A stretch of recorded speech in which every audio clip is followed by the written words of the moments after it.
Good morning. With Christmas coming up, a lot of people are probably going to be getting some sewing machines and some supplies. And I've been seeing a lot of questions on Facebook regarding what to do, where to start, what is what. And I've been thinking for a long time of doing like a series of how to, what machine, and how to thread, just a beginning sewing series. Because when I first started, I there are a lot of YouTube videos, but nothing that like sits down with you and says, hey, this is what you need, this is what this is, and this is how you start, and everything else. So in this quick video, we're going to go over some of the basic stuff that you need. As you see on here, I use all of this in every single project that I'm sewing. So you don't necessarily need all of these, so we will go through it. In this bucket are my clips. There's another lady, Lauren, that I got the idea for these from, and you can get these from Walmart. I have the hair section. They're just the hair clips. These plastic clips are good for like really thick stuff, and they're a little bit stronger than these. You can get these off of Wish. You can get these off of Amazon. They're really cheap, and which is good because I'm always having to buy extra. So I like to have a lot on hand because I'm normally doing more than one project at a time, and I'll clip something and then forget about it. So those are the clips. These are kind of a must-have to sew. You can use pins,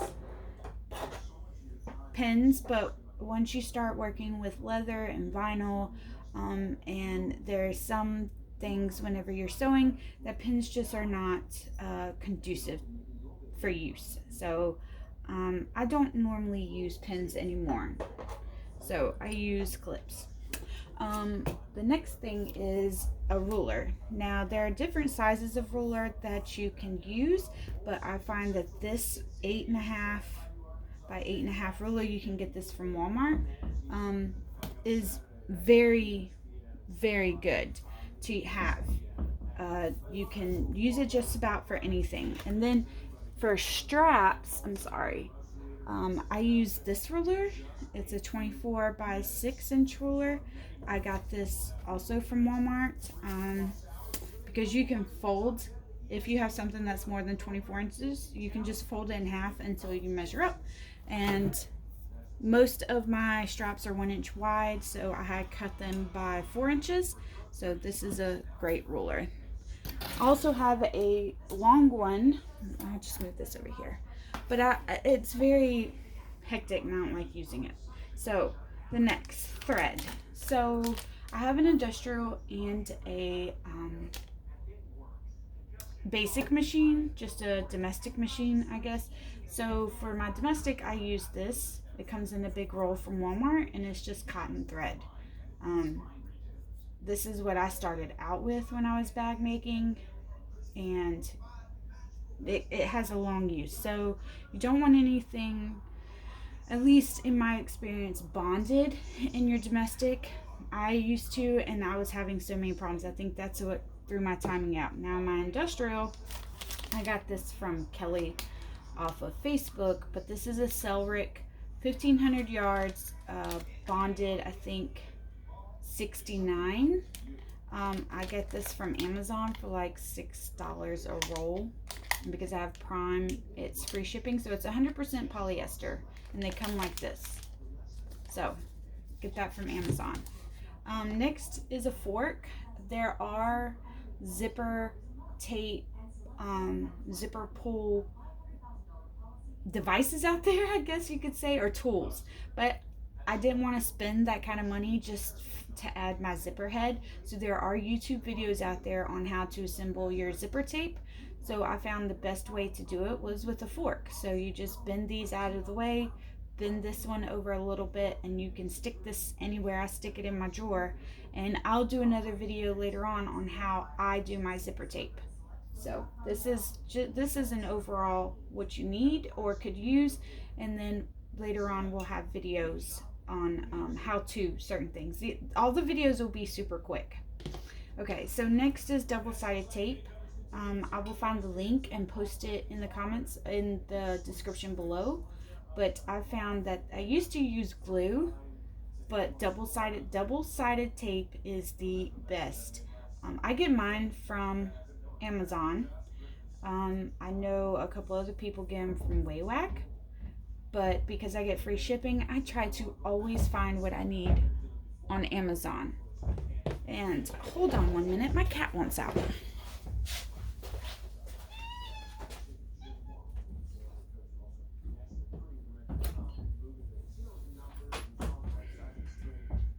Go. Okay, so double-sided tape. You can use this for zippers, you can use this for straps, you can use this for anything. And it will gum up your needle on a domestic. Just, you know, take some alcohol wipes after you use it and wipe down your needle and it's fine.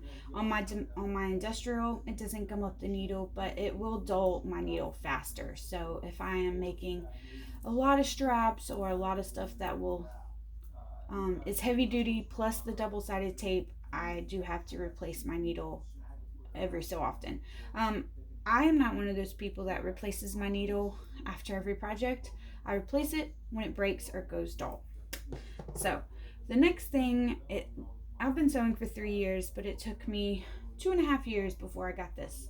And this is a awesome little thing. It's a 1" by 6" little ruler, and it will come in handy to measure small things. When making the NCW wallet, that's where I got the idea from, watching a tutorial for the wallet. And so this thing is great. Next, you'll need some good scissors. In my office, I end up with 3 pairs of scissors, one for cutting fabric, one for cutting at this desk. This is my cutting and ironing table and domestic table. So one for cutting fabric and interfacing, and then one over at my sewing machine for just cutting, trimming down my seam allowances, and then I just have an extra pair. Pen and pencil, I always end up using a pen and pencil. A stapler,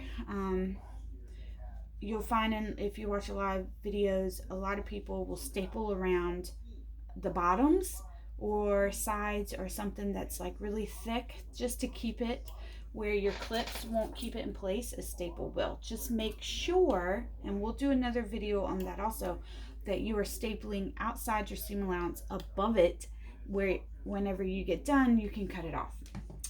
A rotary cutter, it took me 2.5 years to get comfortable, just because I am bullheaded and I always did it with scissors. But once I learned how to cut all the time with my rotary cutter, these are amazing. And I use the Westcott's titanium one from Walmart. They do have a cheaper one, but just know that they go dull very fast.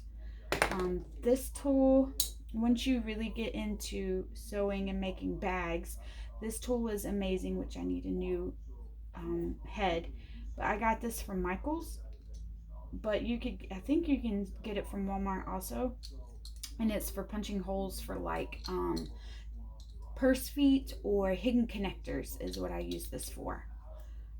A lighter, because you cannot burn the cotton thread, but you can burn the Selric thread. And whenever we go through a strap tutorial, I'll show you. But whenever you're top stitching and you have those little pieces of thread that your scissors just can't get, you burn it. Your seam ripper, they come in all shapes and sizes. This is the one that I use. It's the one that came with my machine. A magnet. So my domestic has the measurements, but my industrial doesn't. So I'll mark it and lay this magnet down. You can get this off of Wish for free and then $2 shipping.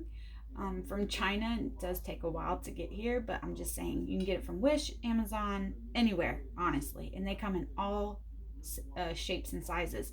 And you just put it on your machine and it will help guide you for your seam allowance. And these are little snips. You can use anything for a little trimming your threads after you're done top stitching. Some people use those needle nose snips. I found these at a yard sale for like $1, and they are the cutest things. So what I do is I put a magnet on the side of my machine, and I glue it on the side of my machine. I would check if you have a digital machine before doing that, and then I just stick this on there and stick this on there, and it's always handy. So there you go. That is basically everything that you pretty much need. So if you want to get down and dirty with what you have to start out, so if you get a machine for Christmas and you just have to have the basics to start out sewing, I would go with a seam ripper. Let's see, at least this ruler, because a 12-inch school ruler will get you by instead of one of these, because depending on when you get this from, this could be $7. So, and a school ruler is $1. So you don't necessarily need this. You need clips, pen and pencil, of course, for making notes. You need some kind of thread depending on your machine, and I would definitely get a magnet. You can make your own magnet, or you can use it with tape or something, but I would get something for a seam guide. You don't necessarily have to have these, because you can use your scissors, which you do have to have.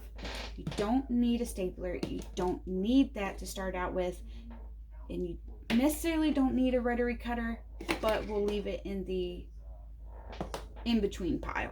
So this pile is what you really need to start out with, just even making a zipper pouch, because you'll use this to clip the sides together, this of course to sew it together, this to keep your seam allowance the same, this to cut it, this because even if you've been sewing for 20 years, everybody makes mistakes, and this because you can actually make a zip pouch this size, a perfect little a 4-inch zip pouch this size, like half of this.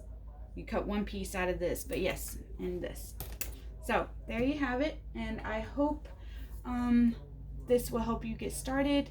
If you have any questions or comments, please comment below, and if you do get one for Christmas, congratulations.